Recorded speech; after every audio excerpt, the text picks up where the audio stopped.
आज 8-10 दिन हो गई। ओझा सिंहवा के पते नहीं के लागत कि कौना फिराक में रहत बा।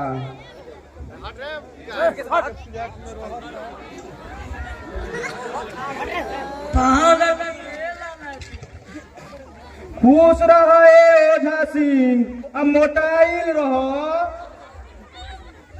हो हे मन हमरा के यो आशीर्वाद दी। देखी ना बड़ा झटकला लेखा हो गइल, खोरे देह सुखा। कुआर के महीना में तो बैठिए कर रहेला, आ खाए पिए के मिलत बलही बा, तब का सुखाई जात बाड़।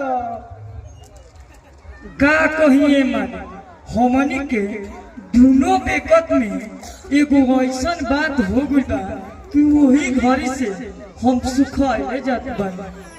ऊ कौन बात हो गइल बा ए ओझा सिंह? तू साफ साफ बतावत काहे नहीं खो? आखिर तू हमर पियादा नु हव। तोहरा दुख में हम ना अटम, आ तू हमारा दुख में ना अटब तो के आटी?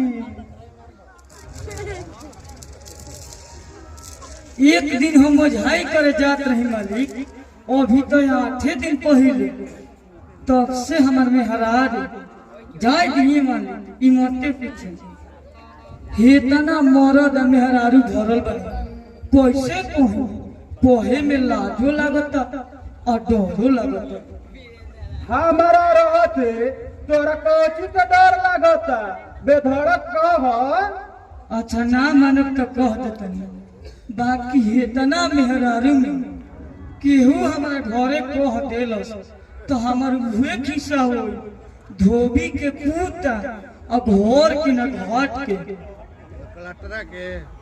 सुन ल जा, कौनो मरद आ मेहरारू ई बात सुन के ओझा के मेहरारू से कही ओकरा घरे ऐसन भूत खेपब कि खिलावते खिलावत जिंदगी सिरा जाई। बोली जा, कोई नानू कही। मालिक हम ओझाई करे जात रहे तो हमर मेहरारू कहलस कि आज दारू मिली तो हमरो के थोड़ा सा बचा के ले ले हो।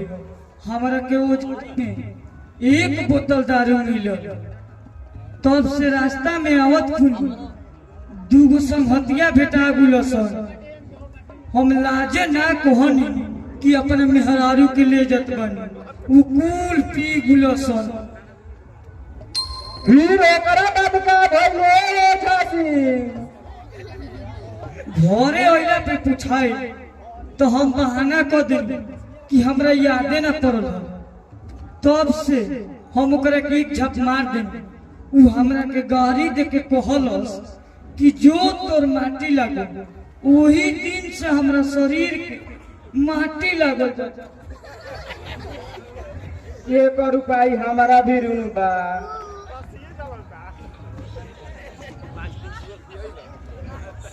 पहले 250 रुपया आ 200 के साड़ी किन लियो। अब 40 रुपया के आधा काला कंद किन लियो।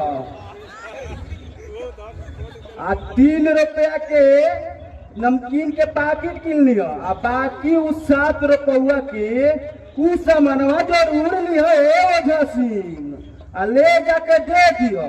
अब कहियो कि अब हमारे के खुश होके कह दो कि हम कोहड़ा लेखा होके लागी। बस वही दिन से तू कोहड़ा लेखा होके लगब। मालिक साचू रहो दिमाग जहाज लेखा दौड़ेला। और रउआ प्रधानमंत्री रही थी देश के सारा जनता के दुख तकलीफ दूर कर देती। हमारा के प्रधानमंत्री कोनो न कबो बने के पूछे लस। बाकी रे जवार में तो हमारे जिम्मेदारी चलत रहे। बाकी रूहो कुल बिका गुल बा, लेकिन ठाट बाट थोड़े कम बा। मालिक पहिलहू रावरे चलावा रहे, आया जो रावरे बा। जब पहले सारा जागीर रहे तो लोग मानी बटैया। आ जब से गुण विद्या सीख लेनी तब से ओझाई करावे खातिर लोग रोवे भी न होता। खीसा में कहल बा कि दाल सनी भात में आ चाहे भात सनी दाल में।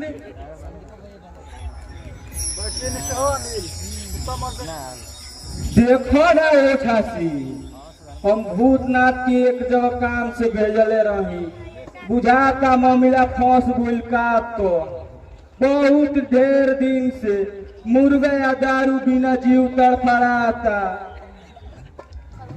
का कही मालिक, हम सौसे गांव घूमई कोनो बेमान नहीं खसन। असल बात बाकी ओसो के कुआर रूठे ठंडे बीत गई ना। तो सब धागा गरम होला तब न सरदी बुखार खांसी कालारा कोरोना होला। हमनी भी उछाई खती घमसान टूट रही। हमनी के मुर्गा दारू के तो गोदाम बना लेती जा। हाँ हो, ओसो के सीजन में भगवान हमन के एकदम ठंडे कर देले बाड़न।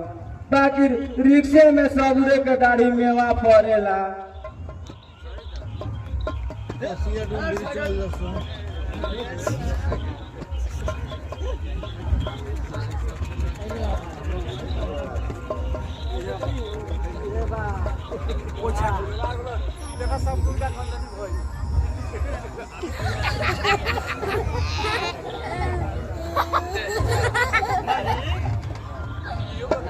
हमनी के कोनो उपाय ना कल जाई तो जागिरी तो चलिए गई, इहो ठाट बाट चल जाई। अरे बात का बा, साफ साफ बतावत का है नहीं तो। दुनिया पर बैठ के बतियावत रह सकी, सब ओझा घोसला के जियत खात बड़ सो।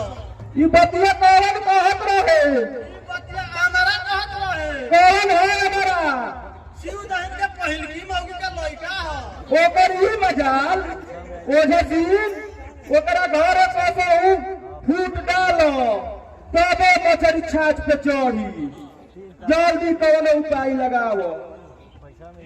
मालिक उपाय ये बाकी ओकरा दुआरी पे सिंदूर टिकुली पड़ा और पैसा फेंक दिए। अपना मने शिव दही नहीं है। अब तेरी नइखे करे के, जल्दी कोनो उपाय लगाओ, ना तो जिम्मेदारी चलिए गई, अब खादो बाट चल जाई।